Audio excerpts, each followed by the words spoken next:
Welcome to Your Inspired Journey. I'm here with Katie Rossler. She is a phenomenal licensed counselor and she is a grief specialist, which really is an important process, right, in regards to how you're dealing with those that you've lost in your life. She helps those families, individuals, and couples really how to lead a happier and healthier life. Welcome, Katie. I'm so excited that you're here. I know we can talk about so many areas about how to deal with grief, but I want to first, of course, learn a little bit more about who you are and, of course, how did you get to this journey? Yeah. So like you said, I'm a licensed counselor. And the funny thing is that I live in Germany, but I'm American. I'm married a German. We've got two daughters and have one more child on the way coming in January. And Congratulations. thank you very much. My journey I find very interesting. I think we all, for ourselves, we're always like, oh wow, like these things that have occurred. But um, I grew up in a military family, moving around my whole life. And Mhm. it wasn't until a couple of years ago that I realized like grief had really been a part of my life.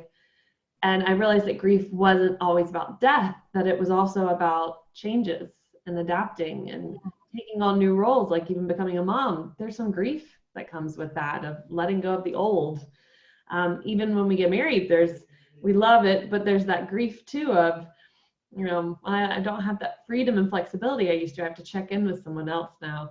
And so my life of moving and kind of uprooting regularly turned me into very much an extrovert, enjoying people, adapting to new situations on a regular basis. Um, and when I met my husband back in 2009, and he was very honest in the very beginning. I want to live in Germany and raise my family there. If this works out, and it was very early in the relationship, so I'm surprised I didn't run. He's like, I want to be there. Mm, And mm, yeah, totally. There's the American romance of like, oh, I'll live in Europe, of course. That'll be easy. And it was quite a time of adapting. We moved when I was pregnant with my second, and I had left a private practice in the States to become a stay-at-home mm. mom. And then we moved, and it was like, will I ever get to work again? Will I ever be able to serve the community that I want to of couples and individuals and families? And I thought, well, I chose to be a mom, so this is the route I have to take. And thankfully, my husband, he saw me about 5 months along after the second child, was like, it's time. Like, we need you to Yeah, have something because there's a part of you that kind of starts to fizzle when you do want something more. yeah. Than And that was when I opened my private practice here in Munich and started seeing expats and working with people that I say English is their romance language. It's how they met. And so they're used to speaking English, even if they're from different continents, different countries all over Mm. the world. And it's been amazing to watch that grow. And as we're preparing for our third, and I'll be taking some time off, it's fun now to know I'm going to come back to that. And then before I kind of thought I'm going to just be a stay-at-home mom. There's no way I can work. I now know I'll be able to work again. But the Nice. grief moment that hit me 2 years ago was, and it's almost 2 years to the day because it was on Monday was the anniversary. My mom died without Oh, any warning in the States. And it was such a time of shock hmm. and awe. And if you've had a loss like that, you know that when there's no plan, there's no, hey, this is coming. If Oh, sorry to hear that. Yeah. you didn't wake up, it was a shock to the system. And to be a mom with young kids and you lose your mom, it really rocked my world and shifted how I started to see things. And we then had some other losses that happened in that next year. And then 2020 happened. And it was like the whole Oh world my was goodness. grieving, not just because there were deaths and there are currently deaths, but also because our lives have changed. And that was the And point. it's amazing. Yeah. It's how you mentioned that too. It's like grief is not just about death. It's leaving something that almost like just making a change Some, Yeah. because a lot of times people may say, here's a new chapter in your life, get excited. But for Right. some, it may not be a new chapter. It may be, I wanted to be in that chapter, and I wanted to stay in that chapter. Yes. Mm, Yes. And that was the point, watching the world start to grieve, having freedoms taken away, or whatever it might be that they felt like, and they were becoming reactive and angry, and everyone around me was like, what's going on with the world? And I was like, oh my God, everyone's grieving. Because we yeah, always just think of grief as crying, but no, grief has so many phases.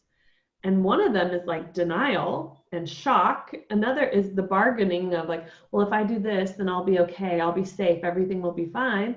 And then there's anger, and yeah, it comes out. yeah, all kind of different ways. Yeah. And then the depression, the sadness.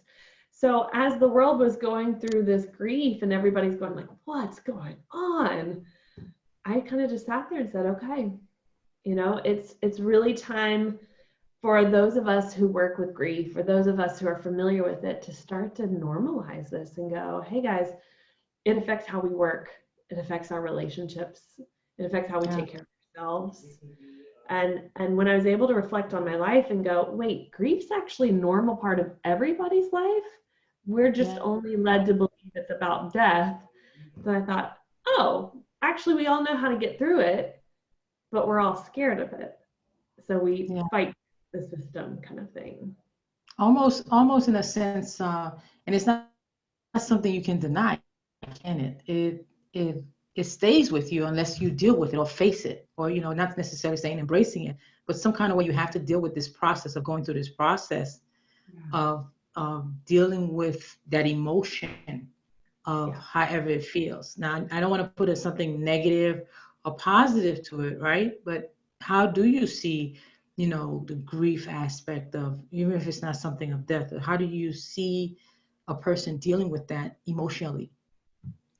So, I mean, I think it depends on the person. So, some of us treat grief like our clutter drawer. We all have that drawer like in our kitchen or in our office Oh, that has like all the papers, we just stuff it all inside it, like put it all there and we close it up and we don't want to feel it. But then one day we got to find the scissors and you can't. And inside of us, we got to figure out what's going on and we can't because it's so jumbled up. So, there's that type of person who's like, I want mm, to avoid and escape it. I'm going to stuff it away. And then there's the ones who are like, something's not right. I'm having a lot of headaches and digestion issues. I'm having issues. I'm not sure what they're about. So they go to the doctor and they go mm, get on medicine or things. And then it's like, nobody says, how are you? Like, what's going on yeah, in your life right now? Are you feeling really overwhelmed? Are you feeling, have there been big changes? are you Everyone's okay? changes right Yeah, now, like, yeah, has there been a loss? Are some things from the past coming up? And then I think there's another wave of people that are like waking up to, I'm grieving, and if I don't do something, if I don't take care of my health, take care of my mind, take care of myself, I am like a soda bottle on everybody, shaking, shaking, shaking. You open it up and it on everyone. yeah, like confetti. Yeah, completely. And then who's going to clean that up? Hmm, So it depends on the person with how they're dealing with grief. That's why I want to start to normalize that this is a journey we all have to go on, and it's not so horrible. It's not as bad as we make it. I don't talk about my mom dying and be like, everything's great, because it was tough yeah, this week. Like, yeah, you feel it for weeks before your body stores that trauma. um, but I realized the work I had done over the last 2 years helped me to sit with those feelings and not, you know, go crazy doing something stupid.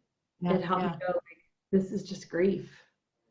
And how you're saying it too, it's like sit with your feelings. A lot of people can't do we just can't do it. And Right. that in itself, I wonder if it's an indicator. A lot of time, if you just can't sit with yourself, Yeah. it could be something's holding you back from being able to just take a self reflection of where you've been in life, and do some observation or some reflection.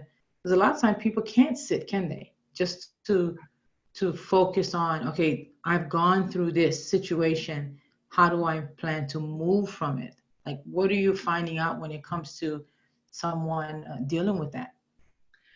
I find this is a big reason, especially as women, we fill up our calendars.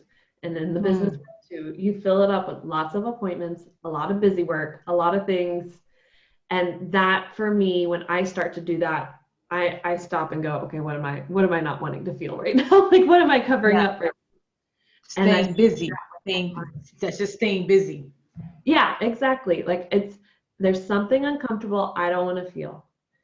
Mm, And so I see that. But if you look at, coming from the United States, I know like if you look at the marketing, the commercials, it's all about what's going to make you happy, what's going to make you feel like you fit in, what's going to make you feel like, life is good.